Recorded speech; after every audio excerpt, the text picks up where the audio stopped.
Oh, hello. Don't you just wish the alphabet were a bit more efficient? I've been campaigning for years to try to start getting rid of some of these more useless letters, starting with the letter C. Really, every use it has can just totally be replaced. In a perfect world, every word starting with the letter C would start with the letter K. And this world exists. Letters. Fuck 'em. If you've ever bought a video game, then you've probably noticed this little letter in the corner. It can be a vowel with a number, a consonant, or in rare cases, two vowels. The ESRB is a rating system made to help people know what they're getting into when buying a game for their kids. These aren't strict guidelines or even accurate a lot of the time, so it begs the question, why? Oh. Mortal Kombat, an arcade fighting game that became a huge phenomenon and was also hugely controversial. The game, along with a few others, faced criticism for being too violent, which led to the creation of the ESRB. Now, I've seen some of the shit they get away with now, so this game must be something else. Alright, it was the 90s. So what was it about Mortal Kombat that not only caused such huge controversy, but also allowed it to survive that and continue to thrive to this day? Well, naturally we should start our search with the very first Mortal Kombat from 1992, and not any of the much more universally loved and praised sequels. Mortal Kombat was the brainchild of Ed Boon and John Tobias and developed by Midway. Midway tasked the two with making a combat game, which they wanted to release within the year.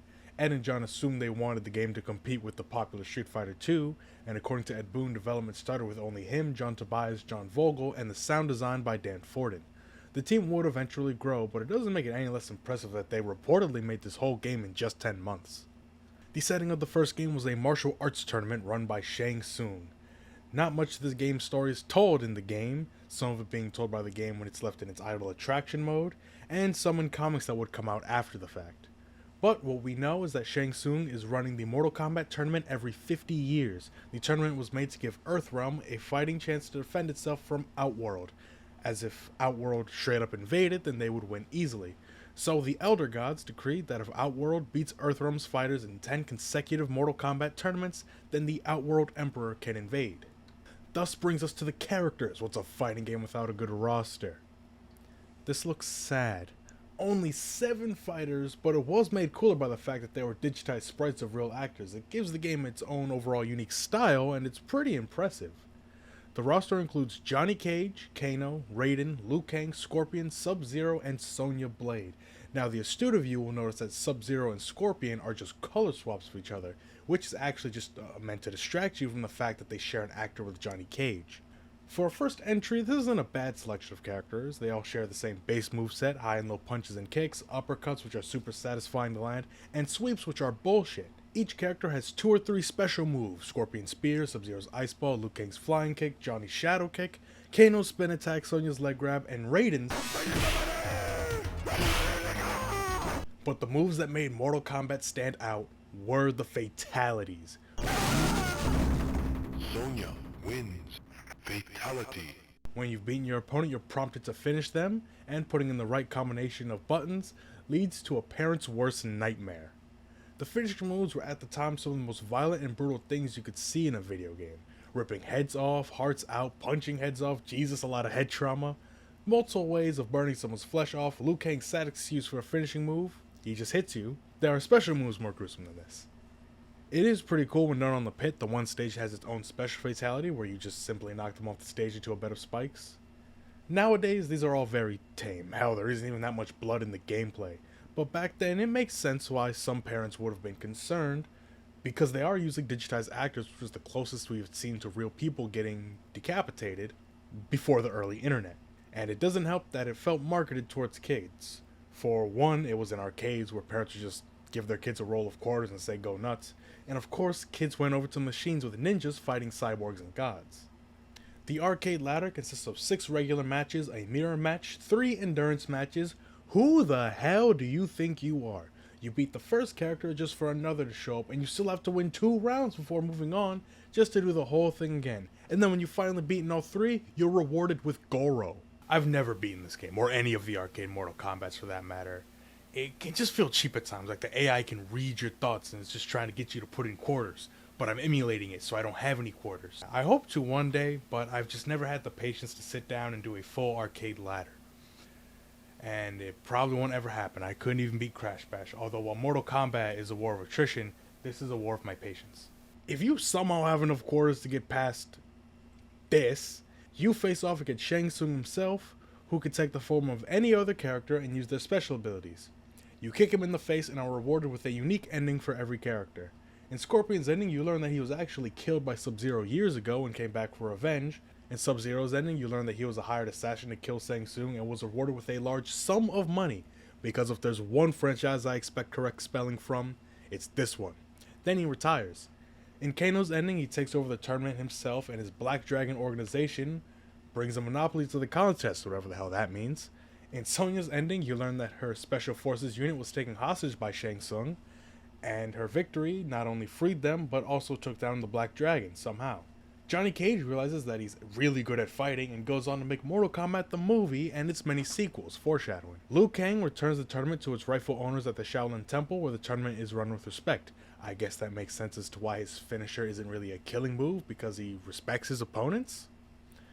It doesn't make it any less lame. And lastly, Raiden's ending has him take over the tournament and invite other gods to fight in it, because that's the kind of wisdom you would expect from a man with the famous quote, "The gods fighting leads to the destruction of the world as we know it. Have a nice day." Some of the endings are pretty goofy, which is a nice juxtaposition to the violence of the game. And lastly, there was a secret boss. A few hints were thrown in to make it possible to find him yourself, but not easy. You have to get a double flawless in single player on the pit without blocking. And there has to be a silhouette flying past the moon, which only happens every 50 matches. Then, you have to perform a fatality, which will cause Reptile to come out where you fight him at the bottom of the pit. And Reptile is just Scorpion, but he's green, and getting a fatality on him gives you 10 million points. As cryptic and frankly bullshit the conditions are, this is a pretty good way to get people talking about your game. There will be a few people who found Reptile by complete accident, and they'll be telling their friends, and nobody would believe them. But nobody could disprove it, because getting a double flawless on the pit without blocking is fucking impossible. Mixed with needing to do it with a silhouette, it's just not worth it to prove the green ninja that played exactly like one of the other characters was real. Failing meant running 50 more fights just for the shot at fighting Reptile. It was easy just to assume it's fake, and honestly, I didn't even believe it until I looked it up. And that's Mortal Kombat, a pretty basic fighting game, but still pretty impressive nonetheless. It's rough to go back to, and I don't see why you'd go here to scratch that classic fighting game itch as opposed to something like Mortal Kombat 2, but it has enough of its own personality to warrant not completely writing off. I guess the only thing left to say is, you thought we were done? We still need to play the console versions! Like any good arcade game, someone had to make it bad. Arcade games would often come to the SNES and Sega Genesis, but with compromises, as the consoles weren't as powerful as arcade cabinets. Oftentimes, they would be fine enough releases, but nothing compared to the quality that the arcades could provide. Well, you didn't have to waste quarters, so I guess that's one thing they have over it. The home releases of this game were a huge deal, the day of release being dubbed Mortal Monday. Because if there's two things kids like, it's Mortal Kombat and alliteration. Let's start with the Super Nintendo release. Visually, it's not that bad. Everything looks pretty close to the arcade version, and a lot of the sounds are pretty much arcade quality, but the big thing holding this back was the censorship. There is no blood. Instead, characters spill sweat? Why? It just seems weird. Like, no blood I can kind of get, but why replace it? Was it just easier to change the color palette? But at that point, why not just remove it altogether? Because the thought of Sub-Zero sweating this much is just unrealistic. Yeah, that's why it's a problem. The fatalities are also replaced with finishing moves. Scorpion, Sonya, and Liu Kang have their fatalities unaltered, because if there's one thing consistent through every release, it was Liu Kang's ability to disappoint. But Kano and Raiden, now spelt wrong, Johnny Cage and Sub-Zero had their finishers altered. Kano's is actually the same, but without blood, is it really? How do you die here? Same goes for Johnny, he just, well, whatever action you'd call this, and then you die. Raiden now turns you to dust, which honestly is still a pretty cool finishing move. I almost like it better than the head exploded. Feels a bit more fitting and goes along with his theme song by the Immortals. Same goes for Sub-Zero, he freezes you then shatters your body. Once again, more fitting than head rip. And while this will always be more iconic, I think the shatter move is just fine.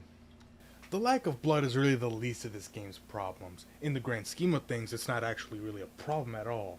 As lame as it is, only 2 of the fatalities were changed for the worse. And if you're going to write off this version, there are plenty of other reasons. Sure, the game may look and sound fine, but the same can't be said for the control. It can often be unresponsive, and some special moves just feel harder to pull off, specifically ones that start with a down input. The AI can range from being bullshit to brain dead on any difficulty, and when playing it alone, it just outstays its welcome much faster than the arcade version. It's not a terrible way to play the game if you don't feel like messing with arcade emulators or shelling out the cash for a smaller arcade machine, but I have no desire to ever play it again. But I imagine it would be a welcomed way to play it back on the SNES when gamers were stupid kids who only cared about seeing the color red. Which is why the Sega Genesis version was more popular. Sure, it looked worse, sounded worse, and mainly used a 3-button controller, meaning the start button had to be the block button, but there was a cheat code to turn on the blood and classic fatalities.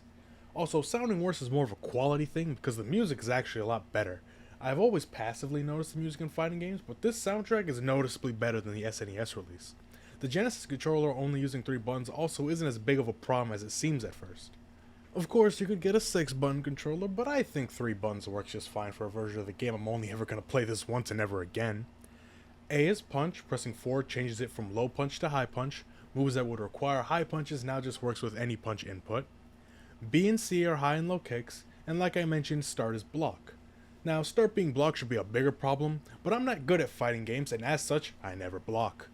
I had less control issues with this version of the game than the SNES, but didn't play as much as this was the 3rd version of this game I'm playing. I'm sick of these stages and fatalities. All in all, these aren't terrible versions of the game. Sure, there are compromises, but if you wanted to play Mortal Kombat at home, these are totally valid ways to do it. Now, if there are any of you who wanted them to be terrible, then oh boy do I have news for you. Who asked for these? Game Boy, Game Gear, and Master System releases. Now, the SNES and Sega Genesis could barely run these games well, so naturally, let's put these games on systems that are infinitely less powerful. Let's start... It's like asking me which gun I want to be shot with.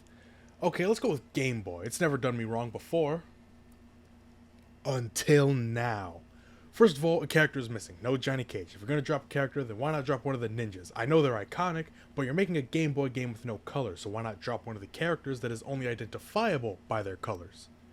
Also, 2 buttons on the Game Boy, so if the Genesis controller was a problem for you, run. Am I really going to take this seriously? It looks like puke, controls like shit, and I hate it. Next. The Game Gear version, this time Johnny's here, but not Kano. I guess if you had to cut one Kano, I don't mind it being Kano. But this is just a worse version of the Genesis release. It's stiff, the AI sucks, and it's just not fun. And what's worse, the Master System is the same damn thing, but without the excuse of, well, at least it's portable. I didn't actually believe that a Master System of this game existed, but now that I've played it, I'm still in denial. There were a lot of home releases of this game, more than I can go through in this video, because, try as I might, I do not care enough to play the Amiga version. But that's Mortal Kombat 1. As a fighting game, it doesn't hold up as badly as you might think at first. Unlike Street Fighter 1, I think that it's worth going back to check out if you haven't, because there is genuine fun and enjoyment to be had.